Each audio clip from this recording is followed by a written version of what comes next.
Assalamualaikum warahmatullahi wabarakatuh. Selamat berjumpa kembali dengan kami, Zen Coffee. Wow.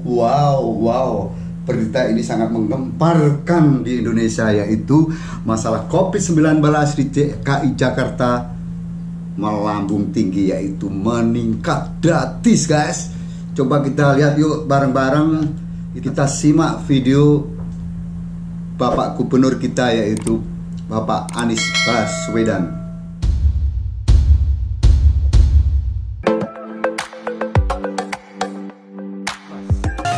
Jakarta memasuki fase yang amat genting. Bila kita tidak melakukan tindakan, maka kita berpotensi menghadapi kesulitan karena fasilitas kesehatan mungkin akan menghadapi jumlah yang tak terkendali apabila 4.000 pasien, kasus. apabila jumlah orang yang ditangani makin meningkat secara drastis. Dalam 4 hari terakhir, kasus tambahan harian positif COVID-19 di DKI mencapai 2.000-an kasus dan naik 4.000 kasus pada 17 Juni 2021 atau hari ini. Penambahan kasus ini membuat Provinsi DKI Jakarta menjadi salah satu provinsi penyumbang angka kenaikan positif COVID-19 nasional. Full. Lonjakan pasien COVID-19 juga terjadi di Rumah Sakit Darurat Wisma Atlet Kemayoran Jakarta Pusat yang kedatangan 500 hingga 600 pasien setiap harinya. Saat ini lebih dari 5.700 pasien COVID-19 yang dirawat di Wisma Atlet Kemayoran. Kamis tanggal 17 Juni 2021 pukul 06.00 pagi. Jadi pagi ini masih tinggi. Kemarin sampai semalam memang pasiennya masuk adalah 590, hampir 600. Jadi ini seminggu ini stabil 600, 500, 600, 500 rata-rata harian satu minggu ini. Jadi ini sangat tinggi sekali dan melebihi dari yang tertinggi waktu bulan Januari tanggal 24 ya, waktu itu kita puncaknya, itu efek libur Natal dan Tahun Baru.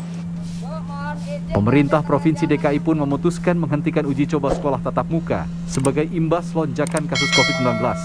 Kepala Dinas Kesehatan DKI Jakarta Widya Stuti menyebut, uji coba sekolah tatap muka dihentikan sambil menunggu situasi perkembangan COVID-19 di Jakarta. Kondisi saat ini dan hasil rapat bersama antar Satgas, kita putuskan saat ini sementara tidak dilanjutkan voting tatap muka tadi, sambil nanti menunggu bagaimana situasi di DKI Jakarta. Gubernur DKI Jakarta juga memutuskan memberlakukan aktivitas bekerja dari rumah atau work from home sebesar 75% bagi wilayah di zona merah dan 25% bekerja dari kantor dengan protokol kesehatan lebih ketat. Sementara itu perkantoran di zona kuning dan oranye di DKI Jakarta diperbolehkan menggelar bekerja dari kantor dan bekerja dari rumah masing-masing 50%. Sebelumnya Ketua Komite Penanganan COVID-19 Erlangga Hartarto meminta Gubernur DKI Jakarta Anies Baswedan mengetatkan kebijakan bekerja dari rumah. Ini untuk daerah zona merah work from home-nya 75%. Jadi untuk daerah-daerah berbasis PPKM mikro merah itu kantornya 25%, namun kantor itu harus digilir. Artinya 25% itu bukan mereka yang itu-itu saja, tetapi harus diputar sehingga meyakinkan bahwa yang work from office itu bergantian dan memastikan bahwa pekerjaannya itu adalah standby di tempat mereka bekerja masing-masing. Lonjakan COVID-19 terjadi seusai libur Lebaran. Kenaikan kasus tak hanya terjadi di daerah tujuan mudik, terutama Pulau Jawa, tapi juga meningkat di daerah asal pemudik, yakni di DKI Jakarta. Tim Liputan, Kompas TV. Saudara, hari ini ada 4.144 warga DKI Jakarta yang dinyatakan positif COVID-19. Kondisi ini diprediksi belum mencapai puncaknya. Pemerintah provinsi pun mewajibkan penerapan 75% work from home atau bekerja dari rumah bagi kawasan perkantoran di zona merah corona.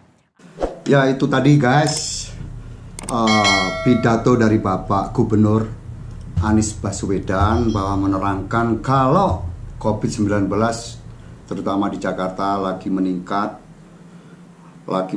drastis.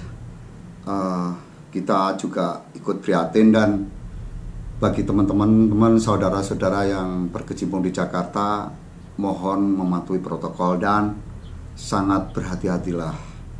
Waspadalah. Jadi karena COVID ini dan sangat-sangat varian baru itu sangat sekali cepat penularannya. Cukup sampai di sini guys. Mudah-mudahan informasi ini berguna sekali bagi bapak-bapak, ibu-ibu dan teman-teman. Saya kira sampai di sini dulu. Wassalamualaikum warahmatullahi wabarakatuh.